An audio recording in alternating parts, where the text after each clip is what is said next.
Bueno, hoy vamos a estar mirando entonces lo que es el capítulo 13, sí. Capítulo 13 de la santificación. Hace 8 días estuve en el capítulo 12 que habla sobre la adopción. Antes de que entremos entonces al capítulo, y alguien de pronto hizo la tarea de aprenderse la secuencia. No se preocupe, doña Argeni, yo sé que usted no vino hace 8 días. A Juan Pablo, sí. ¿Cómo? Santas Escrituras. Dios Trino.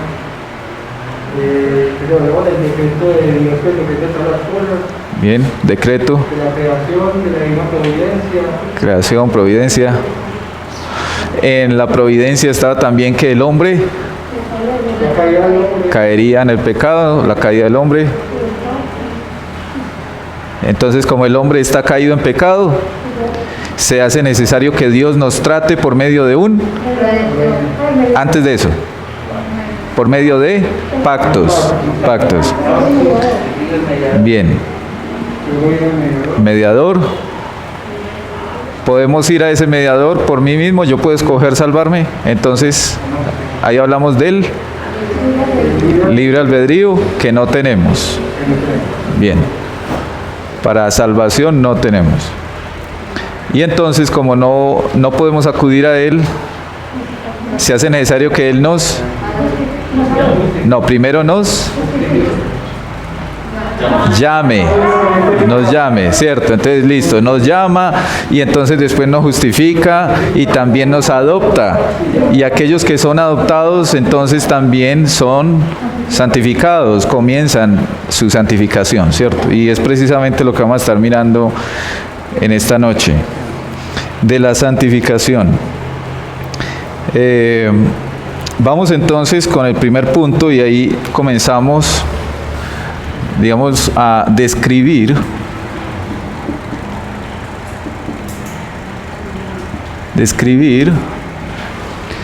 la santificación. Entonces dice como más, sí. Vamos a leer Juan capítulo 3. Capítulo 3, versículo 3, 1 Corintios.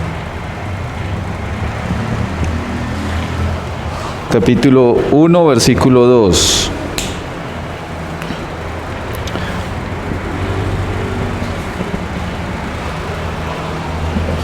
Romanos capítulo 6, versículo 6 y 1 Corintios 6, 11.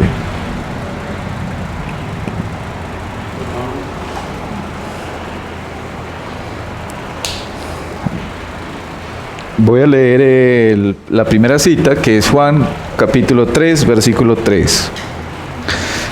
Respondiendo Jesús le dijo: de cierto te digo, que el que no naciere de nuevo no puede ver el reino de Dios.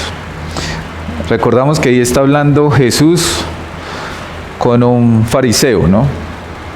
Llamado Nicodemo, conocedor de la Escritura, del Antiguo Testamento, ¿sí? Un doctor en la ley. Y cuando viene al Señor Nicodemo y le dice: maestro, sabemos que vienes de Dios. Inmediatamente utiliza ese término de maestro como una manera de acercarse a Jesús, pero a la vez como de ponerse a la par con él. Pues Nicodemo también era un maestro, ¿no? Pero vemos que en el texto, cuando leemos Juan capítulo 3, el Señor Jesús no, es como que ignora esa manera en la que Nicodemo se le acerca. El Señor Jesús no se pone a hablarle acerca de por qué utilizó esa palabra maestro específicamente, sino que empieza precisamente a mostrar cuál es la condición en la que estaba Nicodemo. Sabía mucho Escritura, conocía todo el Antiguo Testamento, era un doctor en la ley, era un fariseo, es decir, un hombre muy celoso en su religiosidad, pero el Señor le dice: para que usted pueda ver el reino de los cielos es necesario, ¿qué? Nacer de nuevo. exactamente. La santificación, podemos decir, comienza con el nuevo nacimiento. La santificación comienza con el nuevo nacimiento. ¿Cómo también conocemos el nacer de nuevo? ¿Cómo más se le puede decir? Regenerado, exacto. Regeneración.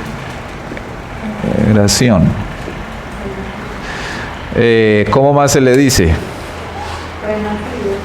Renacido. O una nueva creación, digamos, nueva creación. ¿Cierto? Somos nuevas criaturas o criaturas, ¿cierto? En Cristo. Bueno, la santificación, hablando de ella, entonces comienza con el nuevo nacimiento, con la regeneración, nacer de nuevo. Primera de Corintios, capítulo 1, versículo 2. Sí, bien puede, doña Rosalba, si me ayuda un poquito fuerte para escucharla. Gracias. A la iglesia de Dios que está en Corinto, a los santificados en Cristo Jesús, llamados a ser santos con todos los que en cualquier lugar invocan el nombre de nuestro Señor Jesucristo, Señor de ellos y nuestros. Amén. Amén. Entonces ahí dice primero que son santos, llamados a qué? A ser santos. A ser santos, ¿cierto? O a santificación. Cuando hablamos de santo, lo entendemos de dos maneras, ¿cierto? Una persona, cuando decimos que los cristianos somos santos, ¿qué es lo que estamos queriendo decir? Que hemos sido apartados. ¿Cómo? Separados. Muy bien. No estamos diciendo que no pecamos, de ninguna manera, ¿cierto? Estamos diciendo que fuimos separados o podríamos decir consagrados para Dios, ¿cierto? Entonces fuimos apartados, en ese sentido somos santos, ¿sí? Y como somos santos que todavía pecamos, entonces somos llamados a santificarnos, a la santificación. Somos santos llamados a ser santos. Romanos capítulo 6, sí, bien, pues, José Manuel, versículo 6, sí. Sabemos que nuestra vieja naturaleza fue crucificada con él, para que nuestro cuerpo pecaminoso perdiera su poder, de modo que ya no seguiremos siendo esclavos del pecado. Amén. Amén. Voy a leer el mismo texto que acaba de leer el hermano José Manuel en la Reina Valera. Dice: sabiendo esto, que nuestro viejo hombre fue crucificado juntamente con él, para que el cuerpo del pecado sea destruido, a fin de que no sirvamos más al pecado. Como somos santos, llamados a santificación, hemos muerto al pecado. Y ese muertos al pecado no quiere decir que somos como a veces se usa como una expresión por ahí, que yo soy como un pescado, todo me resbala, sí, o sea, como que nada me afecta. No, el cristiano sí le afecta el pecado, ¿sí? Porque todavía estamos batallando en nosotros. Entonces todavía somos seducidos a causa del pecado que todavía hay en nosotros, ¿sí? Pero cuando decimos que somos muertos al pecado, lo que estamos diciendo es que el pecado ya no ejerce el poder que ejercía sobre nosotros antes. Ya no somos esclavos, o como dice el mismo capítulo 6 de Romanos, ¿cierto? Ya no nos domina, ya no gobierna, ya no es el que manda en nosotros. Y por eso cuando hablamos de santificación, no podemos como aceptar digamos, expresiones como no, es que ese pecado, yo caí en ese pecado, o yo cedí más bien a ese pecado porque era demasiado fuerte para mí. No, es verdad que hay pecados, y de esto vamos a hablar ahorita, hay pecados muy vehementes, muy fuertes, muy insistentes en nosotros, pero eso no quiere decir que como cristianos no estemos capacitados para resistir ese pecado o para huir de ese pecado. Bueno, 1 Corintios capítulo 6, versículo 11. Bien puede, hermano Fernando. Y esto erais algunos, mas ya habéis sido lavados y ya habéis sido santificados, ya habéis sido justificados en el nombre del Señor Jesús y por el Espíritu de nuestro Dios. Amén. Nótese cómo en el texto está hablando como de dos tiempos diferentes, ¿cierto? Dos tiempos, como presente, pasado, presente, futuro, ¿sí? Entonces está hablando como en tiempos diferentes. Por un lado está hablando de algo que nosotros fuimos, muy bien, o éramos. Y por otro lado está hablando de algo que ahora nosotros somos.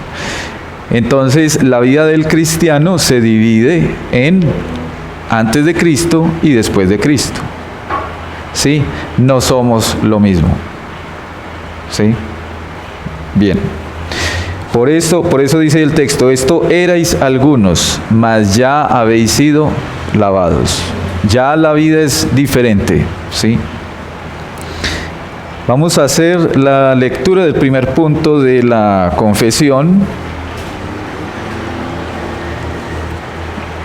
Estamos en el capítulo 13.1. Aquellos que están unidos a Cristo son llamados eficazmente y regenerados, teniendo un nuevo corazón y un nuevo espíritu, es decir, está hablando de regeneración, creados en ellos en virtud de la muerte y la resurrección de Cristo.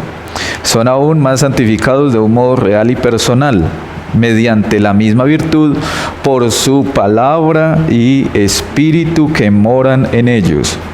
El dominio del cuerpo entero del pecado es destruido, y las diversas concupiscencias del mismo se van debilitando y mortificando más y más, y se van vivificando y fortaleciendo más y más en todas las virtudes salvadoras para la práctica de toda verdadera santidad, sin la cual nadie verá al Señor.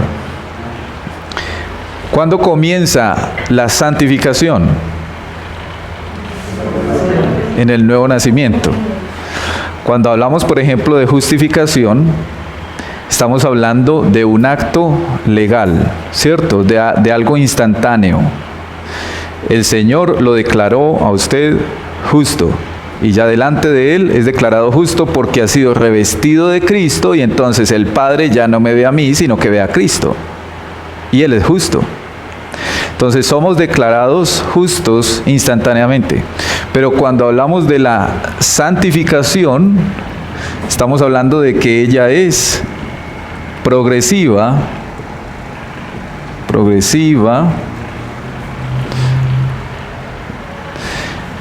que es un proceso. Cuando hablamos de la santificación, estamos hablando de que es algo que va avanzando. En otras palabras, ahí es cuando decimos que hay personas más santificadas que otras. Entre nosotros, ¿cierto? Hay otros que son más santificados que nosotros. Hay otros que están todavía en ese proceso, todavía muy atrás, ¿sí? Más atrás de nosotros. En la justificación no podemos decir eso. ¿Hay alguien más justificado que otro? En el pueblo de Dios, ¿hay hijos de Dios más justificados que otros? No. Veo algunos ahí como que todavía no están como muy seguros. A ver, ¿hay alguno que diga algo distinto? Dígalo tranquilo. Pastor, yo digo que no, porque si todos ya fuimos llamados por Dios como cristianos, los que verdaderamente sí reconocemos los pecados y somos obedientes a Dios, me imagino que no hay diferencia. Bien, a ver, A los que ¿Algo más? los justificó. ¿Cómo? Doña Rosalba. ¿Verdad los justificó? Sí, a los que él llamó, justificó, como dice Romanos 8, ¿cierto? Bien. Haciendo una Sí, comparación Fernando. secular, podemos decir. Un rico se le juzga en un juzgado, en una jurisdicción judicial, en algo que tenga que ver con justicia, se le juzga con la misma ley, al igual con todo. Sí, Entonces la sentencia, siendo el mismo delito, debe ser igual para el rico como para el pobre. En el contexto de la salvación pienso que es igual. Dios justifica a todos de la misma manera y de una sola vez. O sea, es una sentencia, como usted inicialmente dice, legal. sí. ¿Cierto? Donde lo que Dios hace es un dictamen diciéndonos a nosotros, tú eres justo, porque yo te he justificado, ¿cierto? La salvación. Ujú. Bueno, ustedes recuerdan, no sé si lo vimos entre las primeras clases que tuvimos, lo que es el orden de salvación, donde veíamos algunas doctrinas, por ejemplo, como elección, llamamiento, conversión, adopción, santificación, don del Espíritu Santo, donde hacíamos claridad que la santificación es un proceso, ¿sí?, que es progresiva. Cuando hablamos de esto, entonces, digamos, si lo ilustramos, cada uno de nosotros estamos como en distintos puntos, ¿cierto? De pronto usted puede estar por aquí, otro hermano puede estar aquí, otro por aquí, ¿cierto? En distintos puntos. Vamos avanzando. Si la santificación, estamos diciendo que es progresiva, entonces, pregunta, ¿la santificación es algo que Dios hace o es algo donde el cristiano lo hace o es algo donde los dos lo hacen? A ver, ¿por qué dice doña Argenis que los dos? Y después nosotros. Primero Dios y después nosotros. El llamamiento, y si nosotros lo escuchamos, es una obra. Ah, bueno, pero estamos hablando no del llamamiento, sino de la santificación. Ya el llamamiento ya pasó, ya el Señor ya nos llamó, el Señor ya nos justificó, ya nos adoptó en su familia y ahora comenzamos como hijos de Dios ese proceso de santificación.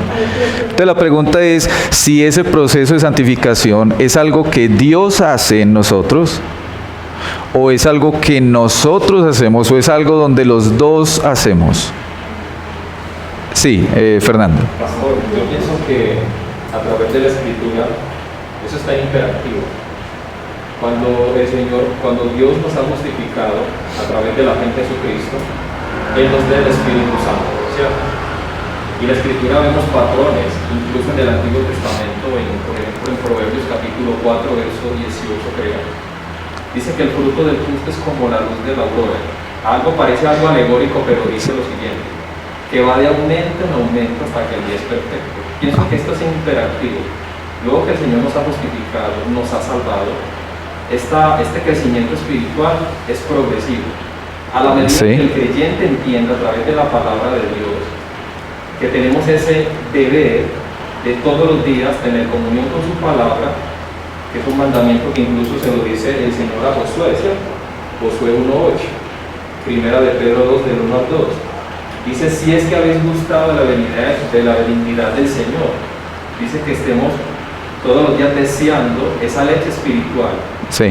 Y hay un imperativo también por parte de Pedro en su segunda carta 3:18, dice que antes bien crecer en la gracia y en el conocimiento de nuestro Señor Jesucristo. O sea, si hemos sido justificados verdaderamente, ese deseo está en nuestro corazón de crecer.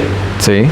A través, ¿y cómo se logra eso? A través de un entendimiento de las Escrituras, de la palabra de Dios, que a través de ella estamos siendo limpiados, el Espíritu Santo nos capacita más cada día para entender más y más ese deseo de Dios para que nosotros crezcamos. Yo pienso que el cristiano tiene de pronto estas cosas, va creciendo va creciendo hasta el día que el Señor nos llama a su presencia. ¿Quiere decir eso que no pecamos? No. Bueno, perdón Fernando, pero entonces, de acuerdo hasta ahí. Pero entonces la pregunta es, ¿trabajan los dos o trabaja uno? Pues yo pienso que el Espíritu Santo en nosotros es Dios, ¿cierto? Por eso, pero ¿cómo contestarías tú esa pregunta? Entonces, ¿trabajan los dos o uno? Pues yo pienso que ambos. Los dos, listo. ¿Algún otro tiene algo distinto a eso? Bien, Filipenses, vamos a Filipenses capítulo 2. Perdón, pastor. ¿Cómo? La carne se opone, sí, la carne. Esta carne no quiere nada. Esta carne se opone, como dice Pablo, pero sí, continuamos con la... Sí. A ver, Filipenses, le damos Filipenses capítulo 2. Bueno, versículo 12. Por tanto, amados míos, como siempre habéis obedecido, no como en mi presencia solamente, sino mucho más ahora en mi ausencia, ocupaos en vuestra salvación con temor y temblor, porque Dios es el que produce en vosotros tanto el querer como el hacer por su buena voluntad. ¿Cierto? ¿Trabajan los dos? Esa es la respuesta. Listo. Ahora, según la confesión, cuando ustedes leen el punto número 1, ¿qué es lo que los hace a ellos santificarse cada vez más? Según la confesión. Lean el punto 1 y díganme qué dice en la confesión.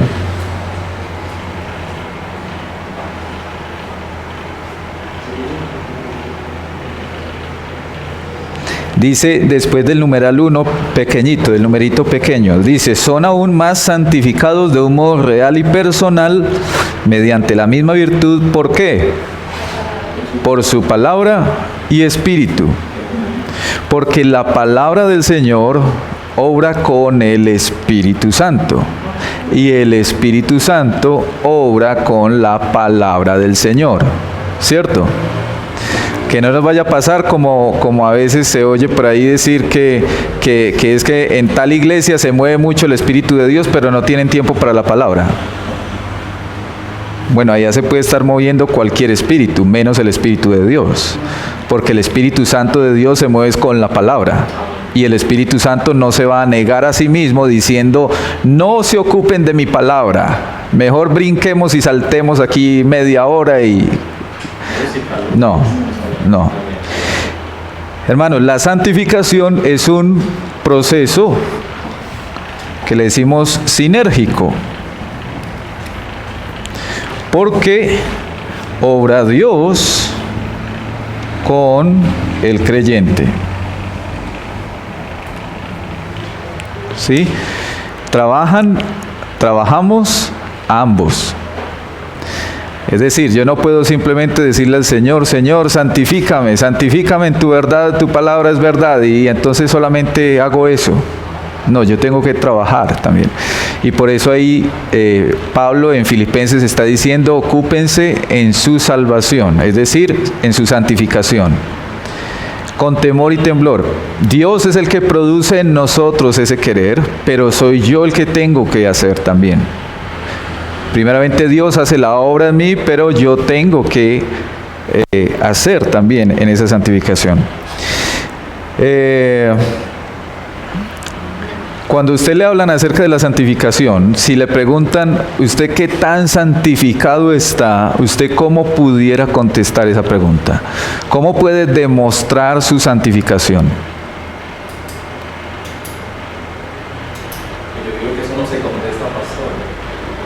No se contesta. Nuestros frutos arrojarán esa respuesta, pienso. Por eso, pero entonces, ¿cuál es la respuesta? Yo les estoy preguntando es, por ejemplo, ¿cómo usted puede demostrar su santificación? Por medio de nuestro comportamiento. En otras palabras, el testimonio, por los mismos frutos. Entonces sí hay una respuesta, son nuestros frutos, ¿cierto? ¿Cómo podemos mostrar que verdaderamente estamos siendo santificados? ¿Sí? Por medio de nuestros frutos. Por medio de esas virtudes cristianas en nosotros. Si nos hacemos un autoexamen y nos preguntamos qué tanto estoy creciendo yo en esas virtudes cristianas, ¿alguien quisiera decir con honestidad qué tanto está creciendo? Vamos a ser breves y puntuales. Vamos a decir mucho, poquito o más o menos. Yo digo de mí poquito. Poquito. ¿Qué dicen los demás? Lo que más deseamos. ¿Cómo? Lo que más deseamos y hacemos. Creo que esa es una de las cualidades de... Por eso, pero ¿qué tanto está creciendo Luis Fernando en las virtudes cristianas? ¿Mucho? ¿Poquito? Mucho, claro. ¿Mucho? Amén. A ver. ¿Mucho? Daniela, ¿tú qué dices? Ahí va.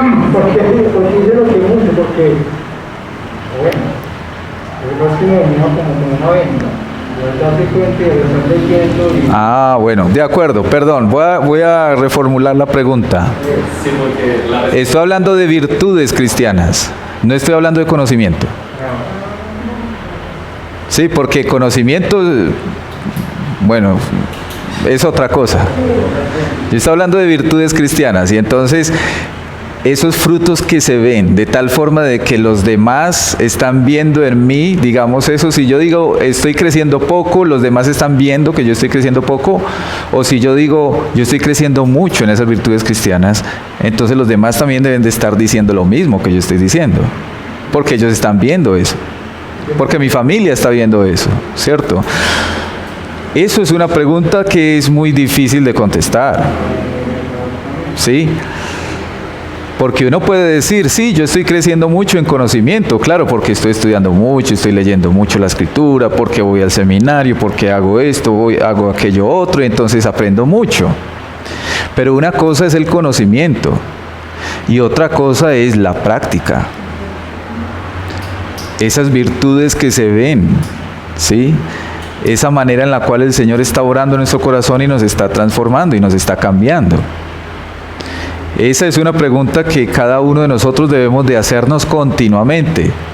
¿Qué tanto estoy creciendo yo? Y quizás preguntarme, ¿yo por qué veo en el hermano fulano de tal o en la hermana fulana de tal? Yo veo esta virtud tan bonita, tan especial, y yo llevo tantos años en el cristianismo, yo llevo tantos años en la iglesia, y eso como que eso no lo veo en mí. ¿Qué pasa? Sí, son preguntas que debemos de hacernos a nosotros. Yo sé que todos tenemos esa dificultad, es decir, esa situación en que vemos a otros y uno dice, yo quisiera esta virtud que se le ve tanto al hermano o a la hermana, yo quisiera tenerla. Sí. Pero son preguntas, hermanos, como les digo, que deben de ser para nuestra propia reflexión, para examinarnos a nosotros mismos. En el punto 2, hermanos, de la confesión,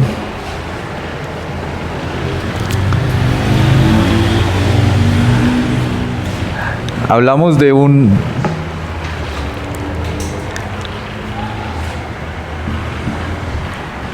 aspecto clave de la santificación y es la mortificación.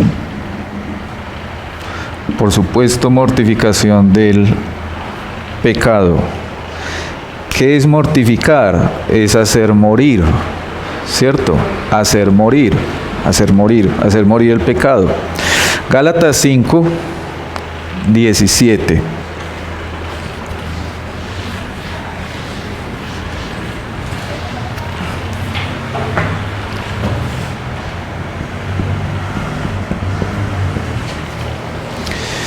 Primera de Pedro 2:11.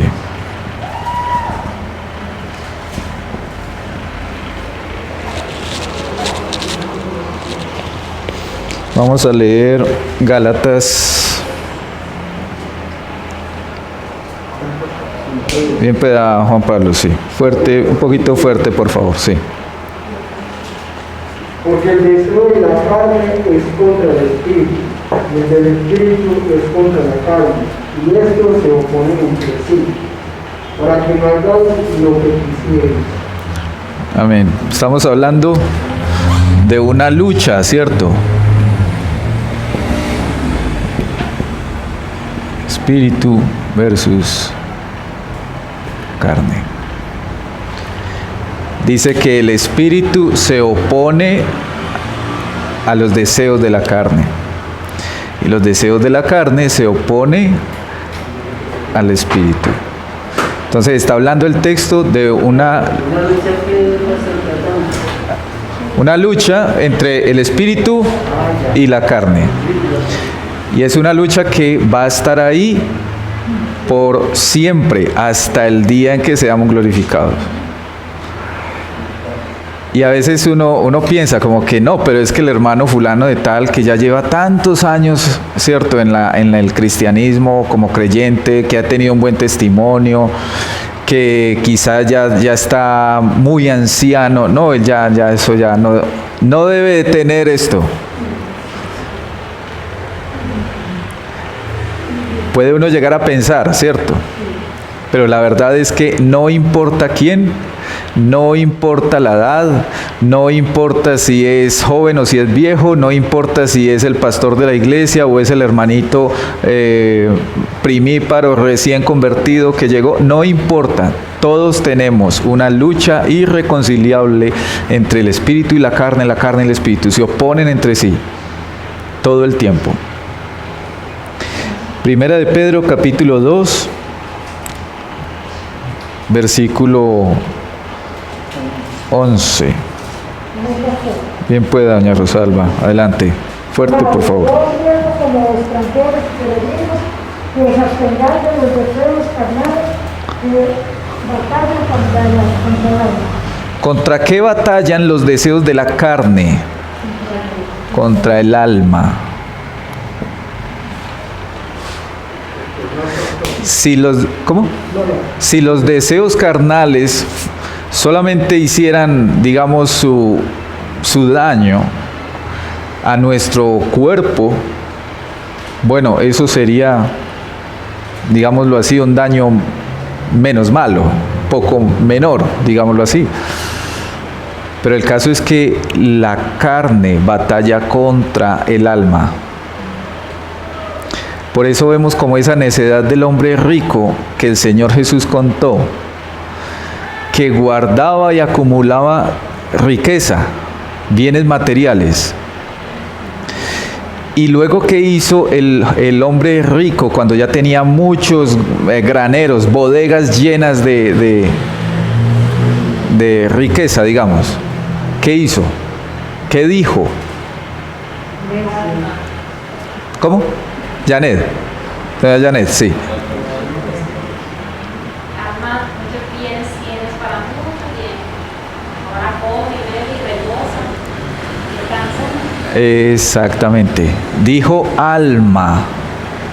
Como si acaso algo material pudiera satisfacer algo que no es material, inmaterial, el alma. ¿Sí? Es una total necedad.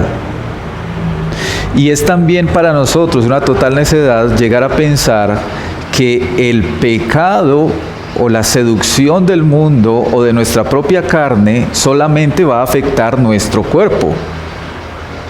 Cuando ciertamente el pecado lo que hace es batallar contra nuestra alma. Y es lo que el apóstol Pedro precisamente está diciendo ahí. De hecho, por eso nos recuerda que nosotros somos extranjeros y peregrinos. Y que tengamos mucho cuidado.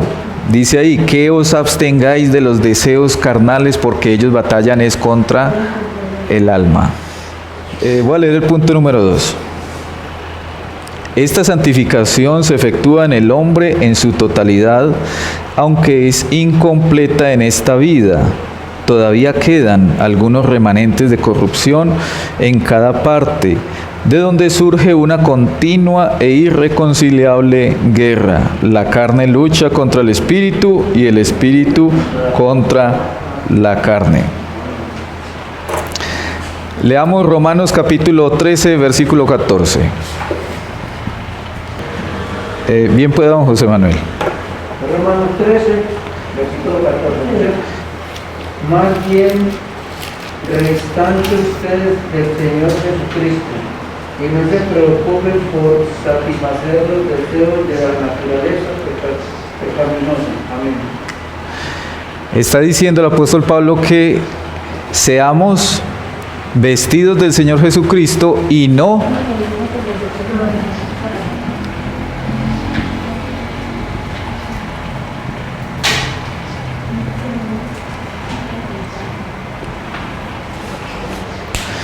y no proveer para la carne.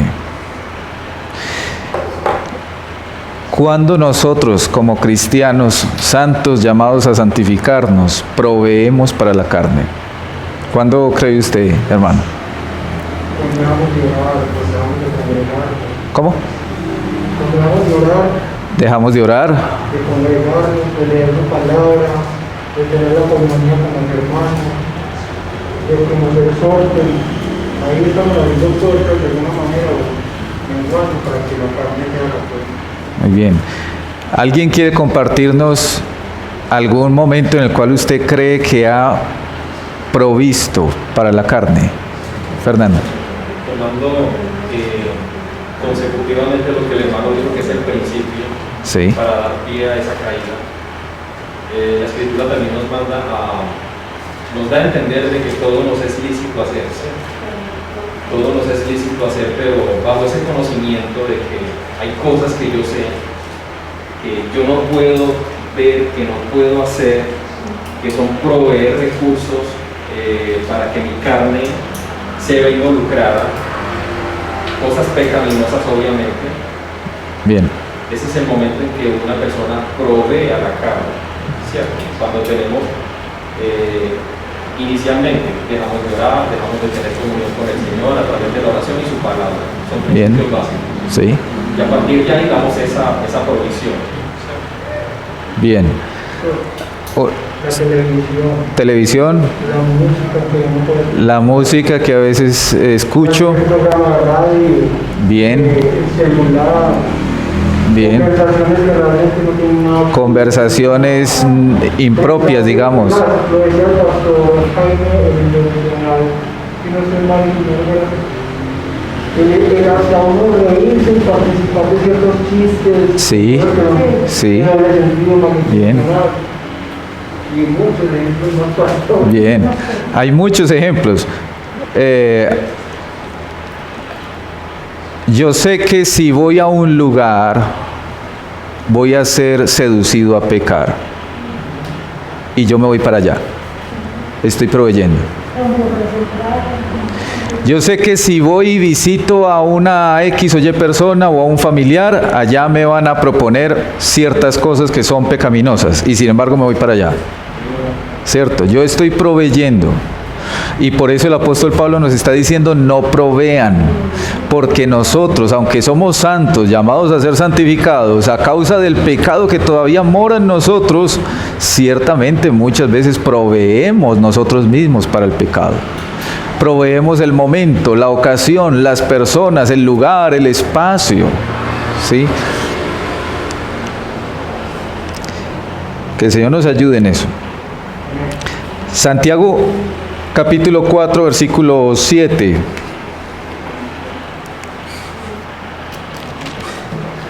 Santiago capítulo 4.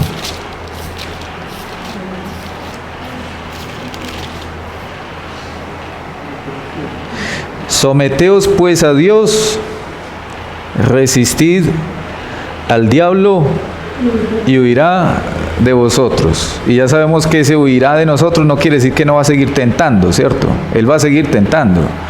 Pero entonces, ¿qué es lo que va a pasar si resistimos al diablo? No, si resistimos al diablo, el texto está diciendo que él huirá de vosotros, de nosotros. Pero no quiere decir que él no va a seguir tentando. El diablo va a seguir tentando siempre. Cada vez que tenga oportunidad, él no pierde el tiempo. Los que perdemos muchas veces el tiempo somos nosotros. Satanás no pierde tiempo. Para hacer mal, para tentar, para el pecado, Satanás no pierde tiempo. Pero entonces cuando resistimos al diablo, ¿por qué la Escritura dice que él huirá? ¿Qué quiere decir? ¿Cómo? Que él está ahí. Bien, ¿qué más? Fernando. Lo mantenemos al margen de acuerdo a nuestra vida santificada, al margen temporalmente. Bien, lo mantenemos al margen. Pudiéramos decir es que no vamos a ceder si resistimos a Satanás. ¿En qué sentido él va a huir? En el sentido en que nosotros no vamos a ceder a sus artimañas, a sus engaños, a sus mentiras, ¿sí?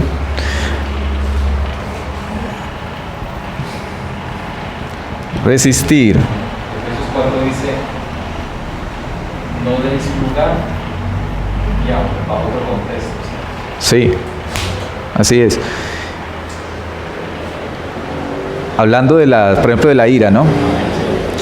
Cuando hablamos aquí, por ejemplo, de resistir al diablo, es interesante, hermanos, que en la Escritura nos dice que resistamos al diablo, pero cuando se habla de pecados de inmoralidad sexual, nos llama a huir. Es decir, cuando sean pecados sexuales, lo que la Escritura nos dice es mejor que aquí se diga aquí corrió y no aquí cayó o murió. Cayó. Está bien. ¿Sí? Que huyamos. Tristemente, algunos creyentes han querido resistir ante tentaciones sexuales. Aquí teníamos un hermano en la iglesia, bueno, un hermano no, un hombre que asistió a la iglesia, una persona que asistió a la iglesia muchos años, pero ahora está por allá en el mundo. Y él decía que a él le gustaba ir a las discotecas, como cristiano. Le gustaba ir a las discotecas para probar finura. Es decir, para él ver que estaba bien firme, entonces iba para la discoteca. ¿Qué estaba haciendo? Proveyendo para la carne. Y ciertamente esta persona terminó bastante enredada con pecados sexuales. Romanos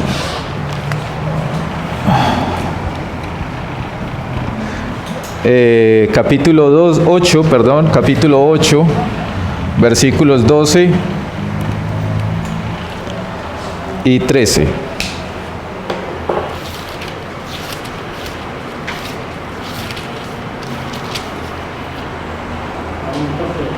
Amén. Compartiendo para las necesidades de los santos, practicando la hospitalidad.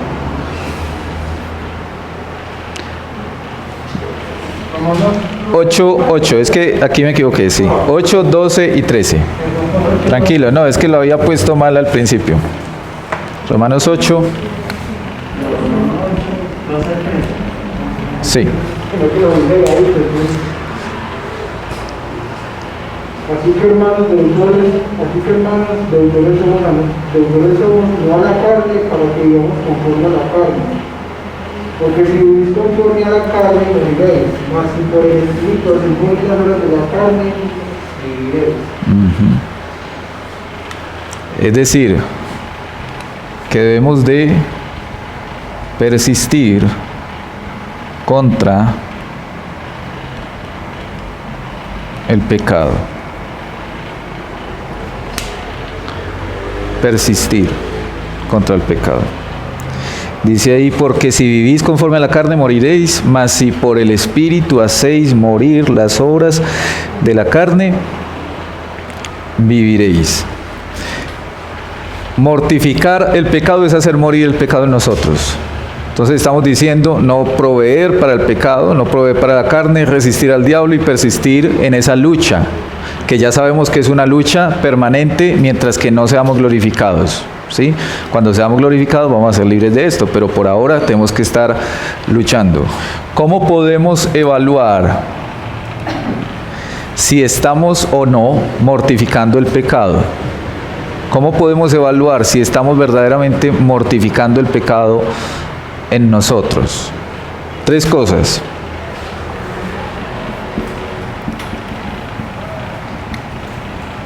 Perdón. Pregunta primero. ¿Cómo usted evalúa eso? ¿Cómo usted evalúa si se pregunta a sí mismo, se examina, a ver, yo sí estoy haciendo morir el pecado, sí o no? ¿Alguno de ustedes lo ha hecho? ¿O de pronto no nos habíamos hecho ni siquiera la pregunta? Doña Argenis. Pastor, ¿no? Yo personalmente casi diario me pregunto eso. Y cosas que pienso malucas, oye, yo digo, ay Señor, perdóname porque este pensamiento me distrae. Cuando cometo un error, yo digo, me voy para la casa y digo, volví a hice lo mismo que no quiero hacer. Uno sí piensa en eso. Sí, es verdad, es verdad. Bueno, hagamos algunas preguntas que nos sirvan.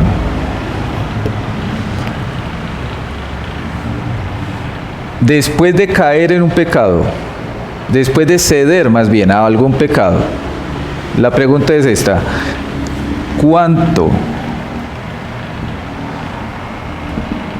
me demoro en arrepentirme? Vamos a suponer esto. Usted, un pecado con el que lucha es el mal genio, vamos a suponer. Somos muy mal geniados y entonces cualquiera nos dice alguna cosita y ahí mismo se nos sube toda la cabeza, nos enojamos y terminamos peleando con el otro. Vamos a decir que acabo de pelear con el hermano. ¿Cuánto me demoro yo después de la pelea, en arrepentirme de haber ofendido al hermano y entonces haber ido donde el hermano a pedirle perdón? ¿Horas o minutos o segundos? Terminó usted de pelear y a los 2 segundos usted ya está arrepentido y va y le dice al hermano: hermano, perdóneme, uy, yo lo que acabo de decirle a usted, yo por qué, perdóneme. O pasan quizás 2 días, o pasan quizás 8 días, o quizás pasa un mes, o quizás pasan 3 años. Y a los 4 o 5 años es que usted viene y le dice: hermano, ¿usted se acuerda que hace como 5 años yo le dije a usted? ¿Cuánto me demoro yo? ¿Cuánto tiempo hay entre el pecado que cometo, ya piense usted en sus propios pecados, y un verdadero arrepentimiento? Teniendo en cuenta que el arrepentimiento es algo que Dios da, pero es algo que yo me tengo que arrepentir. El Señor lo da, sí, pero soy yo el que me tengo que arrepentir. El Señor no se va a arrepentir por mí, tengo que arrepentirme yo, ¿cierto? El Señor da ese arrepentimiento, sí, como dijo por allá un puritano hace un par de siglos: el arrepentimiento es una flor que no nace en el jardín de la naturaleza humana. Es decir, el arrepentimiento no me nace a mí solo, tiene que ser porque el Señor siembra esa flor en mi corazón, ¿cierto? Entonces ella germina y crece. ¿Cuánto me demoro yo en arrepentirme? Es una de las preguntas que yo puedo utilizar para evaluar si yo estoy mortificando o no el pecado. Por supuesto, se espera que en la medida en que yo más mortifico el pecado, menos tiempo va a haber entre el pecado y un verdadero arrepentimiento. ¿Me hago entender, hermanos? Sí. Hermano Fernando iba a decir algo ahorita. Sí. Sí, precisamente iba a decir que eso depende del creyente, ¿cierto? Depende del creyente y su estado espiritual, cómo se encuentra la persona espiritualmente. Usted acaba de decir algo muy importante, que entre más santificado esté el creyente, menos tiempo ha de ceder para arrepentirse, sea cualquier sea el pecado que cometa. Quiero decir que si una debe ser más corto el tiempo, estado espiritual, que esté más santificada. Es correcto, no hay forma de evaluarlo. Que esté siendo santificado cada día, menos tiempo debe ceder al arrepentimiento. O sea, debe ser corto el tiempo. Debe ser más corto el tiempo entre el pecado y un verdadero arrepentimiento. Sí, amén. Muy bien. Otra pregunta.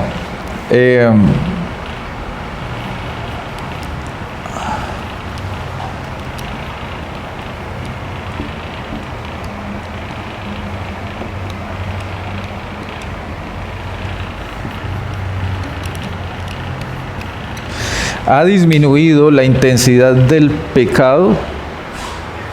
Es decir, yo me lo debo preguntar. ¿Está disminuyendo en mí esa intensidad del pecado? Pensémoslo así.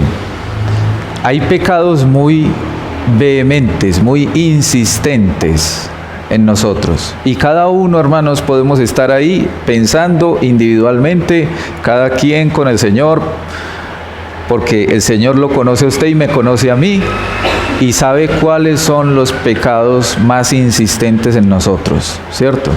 Quizá para uno que bebió durante toda la vida sea algún tipo de vicio como el alcohol o algo. Si alguien fue muy mujeriego en el pasado, entonces quizás sea precisamente esa parte sexual.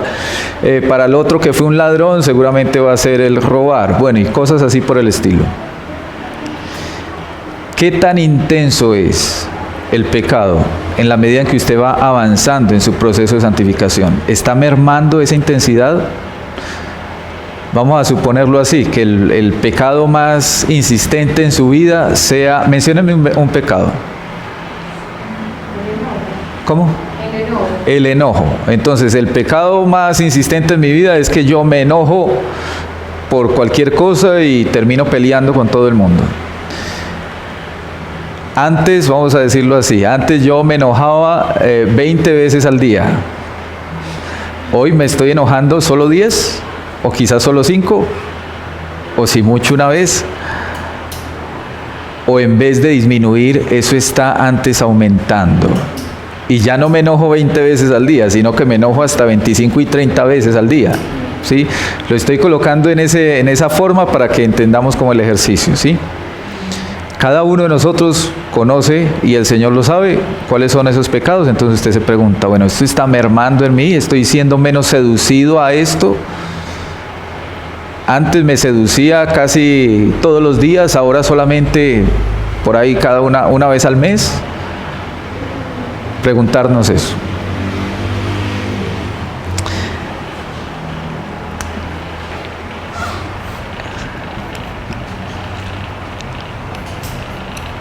Disminuye la frecuencia de ceder a determinado pecado. Una cosa es la insistencia del pecado en mí, otra cosa es que yo ceda a ese pecado. Pudiéramos decirlo así, estoy pecando menos. Se espera que en la medida en que somos más santificados, pequemos menos, ¿cierto? No estamos diciendo que no pecamos, sí pecamos, pero se espera que el cristiano que se santifica está pecando cada vez menos, no más. Podemos decir que algún pecado en nosotros ya ha sido total y definitivamente arrancado. Es una pregunta. No. Digo que no. No. Ninguno. ¿Ningún pecado? Pero el dominio sí. Sí, por eso, pero ningún pecado o ninguno. ¿Ninguno de nosotros o ningún pecado? Pero de manera individual, ningún pecado ha sido Sí, erradicado completamente. Sí, es correcto, porque todavía tenemos este residuo, ¿cierto?, en nuestro cuerpo. Bien, y esto es importante tenerlo presente. A veces llega el hermanito y le dice, de pronto ve a un hermano que también tenía el mismo pecado y luchaba con el mismo pecado. Vamos a suponer que el pecado era beber, no sé, embriagarse. Y ve al hermanito que otra vez se está embriagando y entonces viene y le dice, hermano, pero usted ya lleva 20 años en la iglesia, usted, ¿cómo es posible? Mire, yo con solamente 2 años en la iglesia, ya como creyente, yo ya erradiqué totalmente eso en mi vida. Eso es peligroso. Después termina ese hermanito por allá también otra vez, oiga, pero usted no dijo, usted me dijo que usted ya había acabado con eso. Ay, hermano. Tenemos que tener mucho cuidado. Sí, el Señor en su palabra ya en 1 Corintios 10, ¿cierto? ¿Qué dice? El que esté firme, mire que no caiga. No, yo estoy ya muy bien con el Señor, ya esos pecados, ya eso quedó atrás. Sí, amén. Muy bueno, hermano, que usted se sienta así, pero tenga mucho cuidado. Tenga mucho cuidado. Esa, podemos decir como que esa raíz del pecado en nosotros no ha sido completamente limpiada, arrancada, exacto. 3 pecados, hermanos.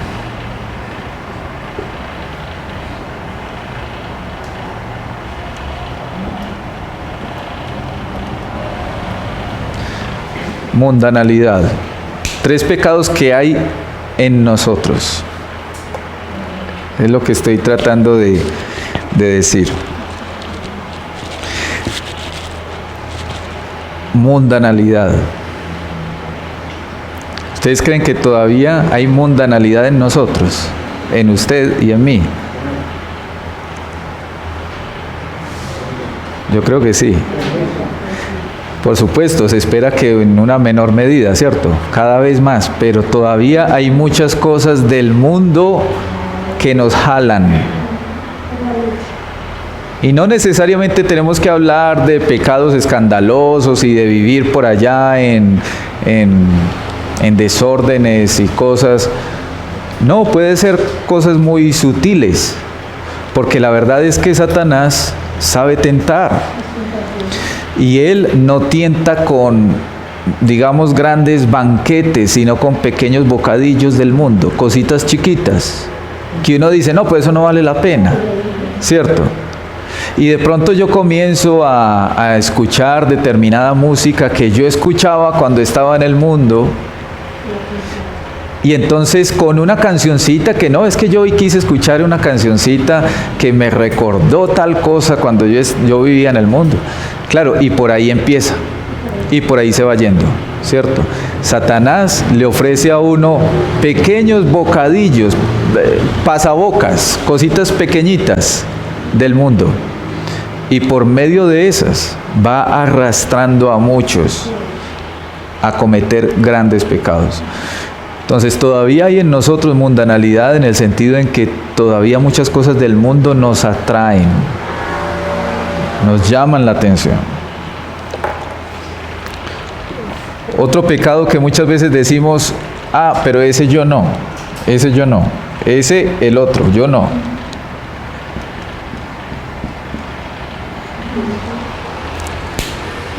No, yo no soy orgulloso, no, el orgulloso es el hermano fulanito, es que si usted lo hubiera visto. No, yo no soy orgulloso, yo soy muy humilde, de pronto dice alguno por ahí. El orgullo es tan perverso que le dice a usted que usted es humilde, ¿cierto? Nos hace como pensar eso. No, yo soy muy humilde, el orgulloso es el otro. Tampoco. Un tercer pecado que hay en nosotros todavía.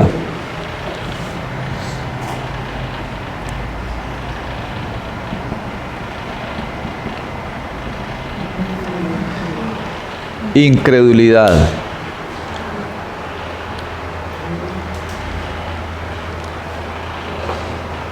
Y ese sí como que a veces lo ignoramos también bastante, ¿cierto? Pensamos como que la incredulidad no es pecado, y la incredulidad es pecado, no creer a la palabra del Señor. Ustedes saben lo que pasó con el pueblo. Por incredulidad, ¿qué les pasó? ¿Cómo? Muy bien, no entraron a la tierra. Fueron incrédulos. Y cuando nosotros no le creemos al Señor su palabra, estamos diciendo que Él es mentiroso. No estamos confiando en lo que Él nos ha dicho. Juan Pablo. Puede haber una delgada línea entre la incredulidad y la duda. ¿Y la duda? Y dudar. Puede haber una delgada línea, Sí, pero que es diferente. yo creo que sí. Sí hay una delgada línea, y eso es lo peligroso, que es muy delgada. Generalmente cuando yo dudo, termino no creyendo. Entonces, pregunta que nosotros Juan el Bautista que preguntaba, en ese caso Juan el Bautista dudó o estaba simplemente confirmando que era el Mesías. Cuando digo, ve y pregunta si es él o hay que esperar a otro. Bueno, han habido, digamos, algunas posiciones en cuanto a eso. Por un lado está que él estaba confirmando y quería que los otros que él envió fueran confirmados en eso. Hay otros que dicen, no, ciertamente Juan el Bautista dudó en su momento. A mí no me sorprende que un hombre de Dios en la Escritura dude. Recordemos, hermanos, que los hombres que el Señor utilizó y también mujeres que en algún momento utilizó, seguían siendo pecadores. Y de hecho la Escritura no nos oculta los errores, las dudas, los pecados, no todos, pero de muchos de ellos, ¿cierto? Y es que de eso nosotros también debemos de aprender. A veces he notado como algunos hermanos son como muy celosos, y me parece que hasta cierto punto está bien, pero que son como muy celosos con los personajes bíblicos. Y como que no conciben en ningún momento que de alguno de los personajes bíblicos, llámese Abraham, Isaac, Jacob, cualquier personaje bíblico, como que no concibe que de ellos se pueda llegar a decir algo equivocado o que cometieron algún pecado. Cuando la Escritura antes nos muestra que ellos sí se equivocaron, que ellos dudaron, que ellos pecaron, que ellos fallaron muchas veces, no solamente una vez, sino muchas veces. La Escritura nos deja esos ejemplos y nos deja ejemplos buenos y malos, buenos para imitar, malos para evitar, ¿cierto? Pero ambos. Entonces, yo no puedo saber con total certeza si Juan estaba dudando en su corazón. Pero lo que yo sí puedo decir es que Juan era un hombre común y corriente, como nosotros. Y que no sería de extrañar que él llegara a dudar en un momento. Más entendiendo el contexto en el cual estaba moviéndose, ¿cierto? Bueno, ahí tenemos, hermanos, por lo menos 3 pecados que todavía están en nosotros y que debemos, por supuesto, de mortificar. Mundanalidad, el orgullo en nosotros y la falta de fe en el Señor, falta de confianza en el Señor. ¿Cuándo fue la última vez que usted no confió en el Señor?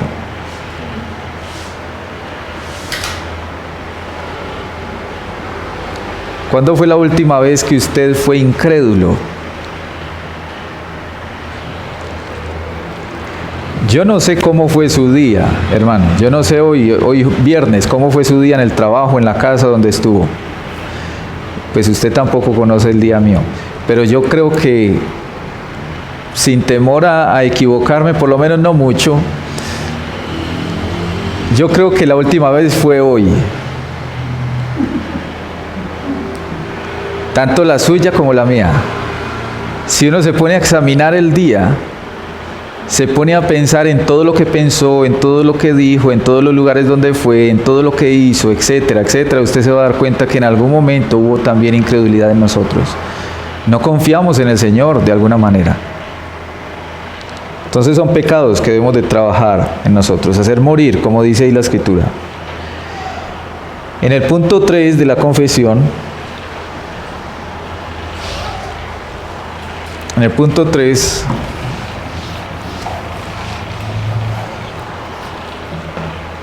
podemos decir que esta es la parte en un sentido negativo y el punto 3 hablamos de esa parte más positiva. Una cosa es hacer morir el pecado y otra cosa es crecer espiritualmente.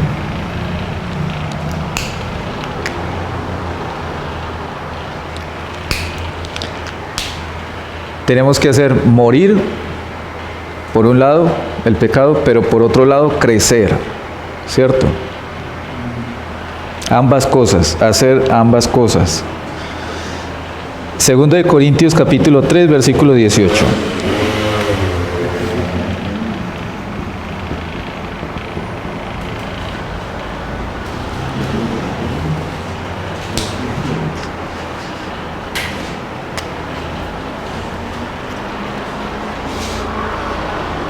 Y Primera de Tesalonicenses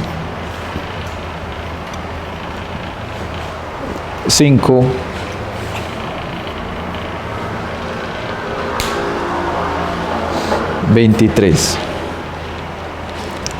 Segunda Corintios 2:3. 3:18 dije, ¿cierto? Sí, 3:18. Por tanto, nosotros todos, mirando cara descubierta como en un espejo de la gloria del Señor, somos transformados de gloria en gloria en la misma imagen, como por el Espíritu del Señor. Amén. Pudiéramos preguntarnos cómo nosotros somos cada vez más semejantes a Cristo. ¿Cómo? Obedeciendo a su palabra. Bien, a ver, ¿cómo más?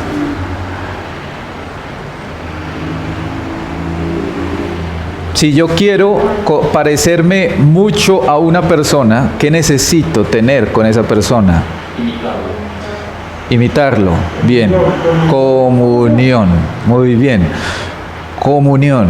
Entonces, si yo quiero ser más semejante a Cristo, tengo que estar en mayor comunión con Él. Recuerden que una cosa es la unión, estamos todos unidos a Cristo, pero otra cosa es tener comunión, ¿cierto? Es como el papá que tiene 5 hijos, pero de los 5 hijos solamente uno de pronto lo llama y lo visita. Todos son hijos, ¿cierto? Pero solamente uno comparte más, lo conoce más, ¿sí? Aprende más de él, etc. Nosotros somos llamados a tener una mayor comunión cada vez con Cristo. Y por eso ahí el texto dice que mirando a cara descubierta, haciendo como esa comparación, esa analogía con Moisés, como antes, que él era el que hablaba, ¿cierto? Con Dios y luego venía al pueblo. Mirando a cara descubierta como en un espejo la gloria del Señor, somos transformados de gloria en gloria en la misma imagen, en la medida en que nos acercamos más a Cristo. Y tengamos en cuenta algo bien interesante de ese versículo, está hablando de un espejo. Un espejo que no es como los espejos de hoy. Los espejos de hoy nos vemos con claridad. ¿Cómo eran los espejos de antes? En ese momento. ¿Qué usaban como espejo, por ejemplo? El agua, sí, y el agua tenía que estar muy serena si usted quería que estuviera bien. ¿Qué más usaban como espejo? Los metales. Exacto. Y en esos metales usted no se ve con nitidez, ¿sí? Entonces está hablando de que nosotros hoy, a causa de nuestro propio pecado, nosotros no podemos ver con total claridad porque el pecado nos sigue estorbando. Pero en la medida en que tenemos más comunión con Cristo, pues entonces vamos a ir siendo más transformados conforme a Cristo. Primera de Tesalonicenses 5:23. Bien, pueda don José Manuel. Que Dios mismo, el Dios de paz, lo santifique por completo y conserve todo su ser, espíritu, alma y cuerpo, irreprochables para la venida de nuestro Señor Jesucristo. Amén. Amén. Que el mismo Dios de paz os santifique por completo y que todo lo que somos, todo nuestro ser, ¿sí?, que sea guardado irreprensible para Él. Está hablando de santificación, ¿cierto? Leamos el punto de la confesión.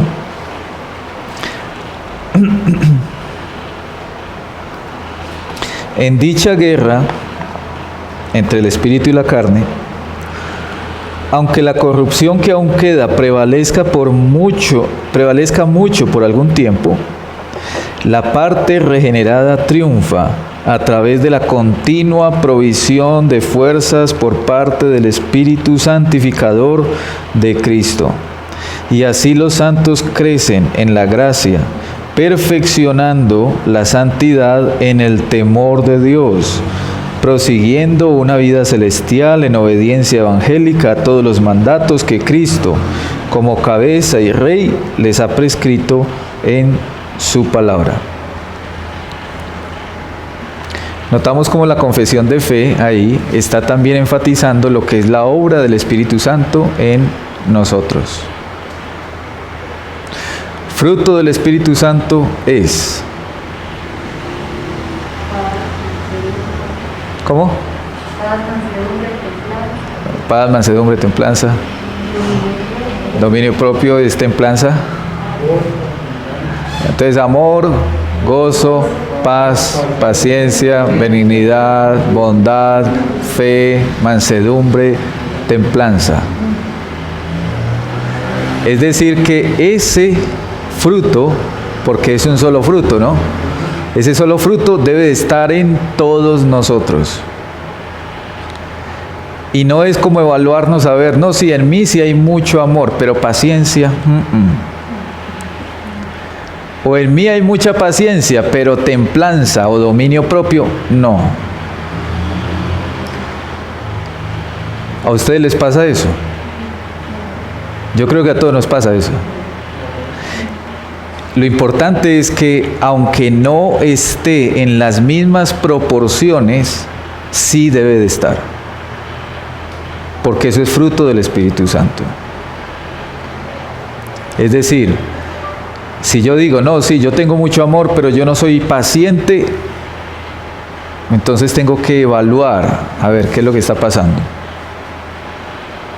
Y en la medida en que yo puedo mirar el fruto del Espíritu Santo en mí, trabajar mucho más con la palabra y el Espíritu en esas áreas donde nosotros sabemos estoy más mal.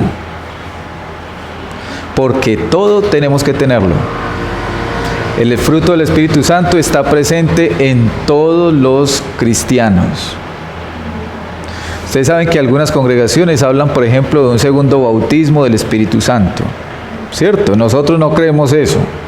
Lo que nosotros creemos es que el Espíritu Santo ha hecho su morada en cada uno de los creyentes en el momento mismo en que Él cambió el corazón y entonces ahora mora en nosotros.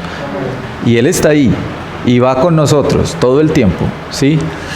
No necesito ser bautizado por el Espíritu Santo después, no, es que yo ya estoy unido a Cristo por su Espíritu que mora en mí. Entonces el fruto del Espíritu debe estar presente en todos nosotros. En aquellas áreas donde estamos, digámoslo así, flojos, tenemos que trabajar, pero ahí debe haber todo el fruto del Espíritu Santo.